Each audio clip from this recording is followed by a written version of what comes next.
if you don't mind, Yeah. and I'm going to ask you to kind of share some personal stuff.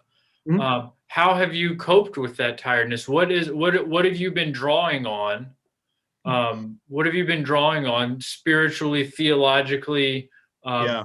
personally to see you through this? As you continue to lead the staff and the congregation to ask what can we do and can we do it well? What have Right. you been drawing on through these months and into a year now? Yeah. I mean, so first of all, I do see a counselor on a pretty regular basis, which, Hmm. I would just say that in terms of anyone in ministry of any sort, I mean, I think that's important. I have found that to be very helpful for me in my Yeah. ministry. But I think especially at times like this, it is felt often like, we've been on a bit of a roller coaster, and rather than the highs and lows, it's been like the lows and then the really lows, right? Right. And Yeah. so it's Yeah. and so I think to have some kind of support system in place where someone can help speak truth into those moments, and someone could also help keep you from sort of bottoming out, Mm-hmm. but sort of keeping things at a place where are I guess more realistic and more attainable. I think that's been very important. Obviously, drawing on just my family and trying to take into consideration some of those blessings that we've had Mm-hmm. of more time at home, Yeah. of more opportunities to just be with our children or our Yeah. spouses or Right. whatever. And sort of, drawing on some of that too, of Hmm. course, has been something you don't want to take that for granted. It's been a very unique opportunity. Hmm. I've had less meetings in a lot of Yeah. ways. So I haven't been gone as much at night. And, Right. so those are the things that you try to draw from also. Okay. I think in terms of theologically, I think something I keep coming back to is just that, God is the God of the valleys, right? And Mhm. he's God in the valleys, he's God in the mountains, Yeah. and we talk at seminary about theology of the cross, Mhm. and I think this is a good picture, a good reality of what that's all about, right? Yeah. That Jesus remains, his promises remain, his faithfulness remains, Mhm. and so drawing from those realities that even in the low seasons, even in the difficult seasons, that Mhm. there are certain things that just remain the same. And so how do you draw from that, and how do you draw from that so that you can keep your eyes focused moving forward rather than Sure. just getting stuck where you are. So Yeah. but that's not easy. Yeah, I mean, it's been, like I said, it's been a very challenging year. It's been very Mhm. stressful, very Mhm. exhausting, and I still feel it. I Mhm. certainly still feel it. So Yeah.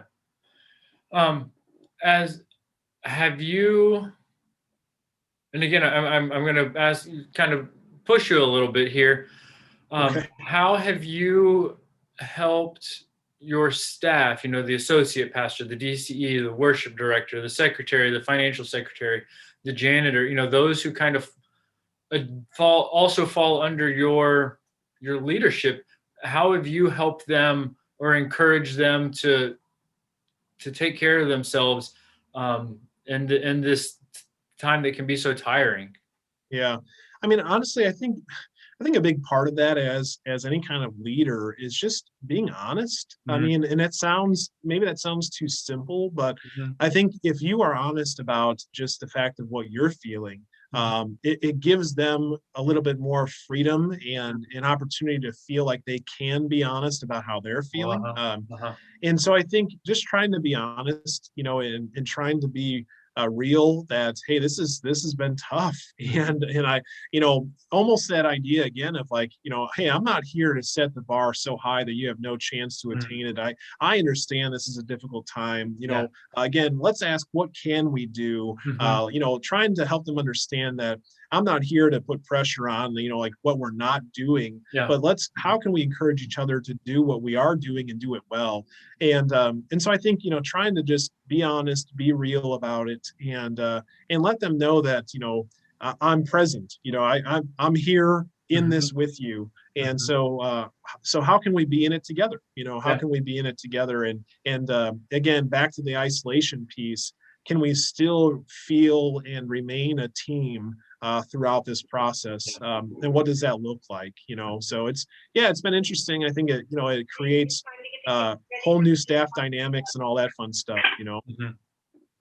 Now, I appreciate you sharing that, and I appreciate your honesty and your willingness to share on how you've been coping Sure. and handling the tiredness. I very much appreciate that.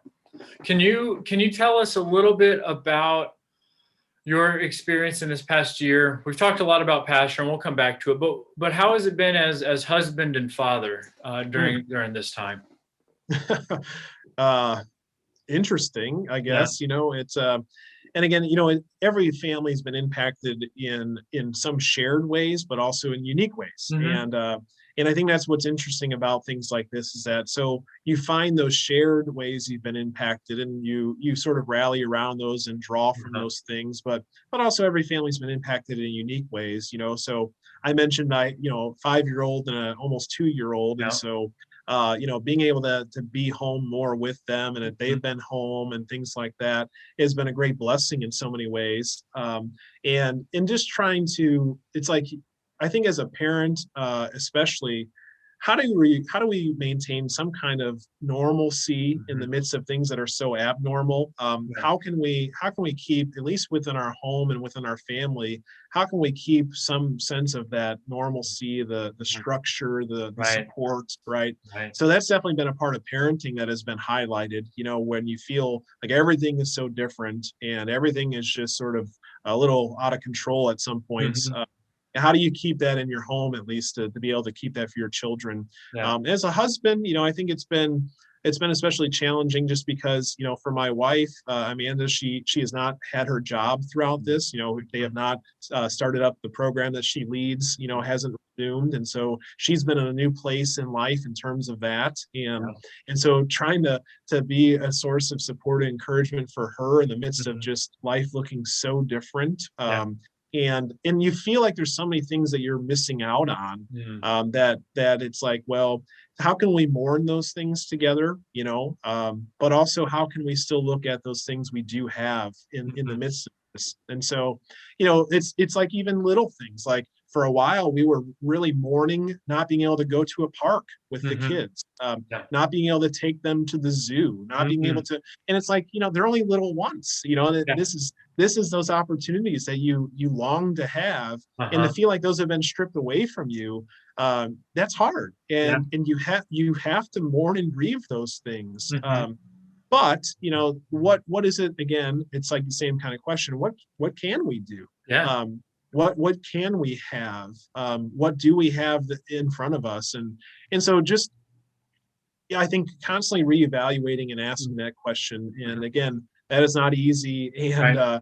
and you have your days or your weeks or whatever where you're sad, Mhm. and you feel like, man, life is just so different and I don't like it like this. Mhm. But then you sort of gotta like get back to, again, what do we have? What are Yeah. we blessed to have? And what can we do with the situation? So Right.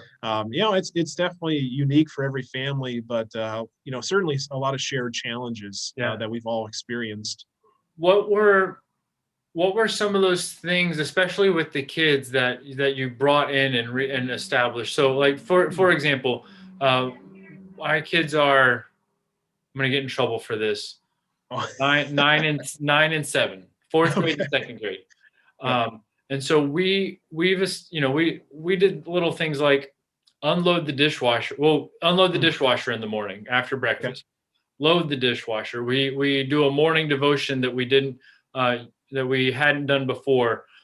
We turn the TV off at a certain time in the morning. We don't turn the TV on until a certain time.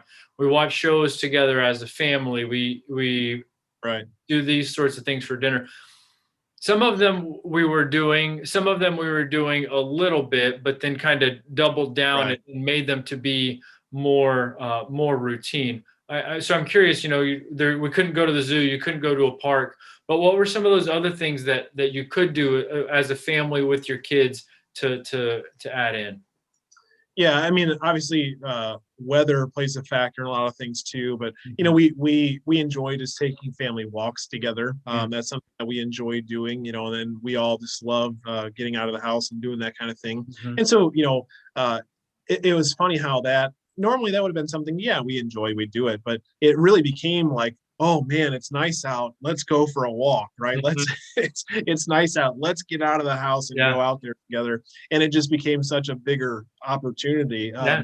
But again, I think for us, it's been a lot of trying to just maintain some sort of structure and Mhm. routine Mhm. to again help establish some kind of normalcy for the Yeah. kids and stuff. And so the little things of what morning breakfast looks like, Mhm.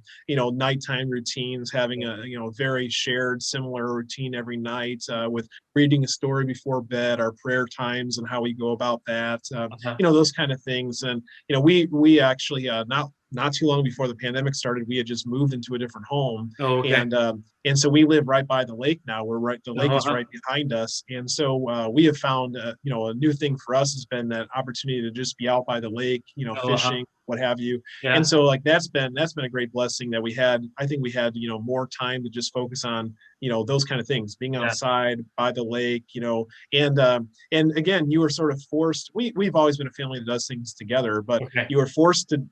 That's it. You had to do Yeah. it together, which has been again a blessing to have more opportunity to do that. So, Mhm. yeah. So I mean, we have. I can't say that we've stuck to many things the whole time. Yeah. Things have sort of morphed and changed and Yeah. adapted. But focusing again on trying to create some kind of normalcy and Yeah. structure for them in the time where everything is so out of the norm. Mhm. Mhm. I appreciate you sharing about your family life, Adam.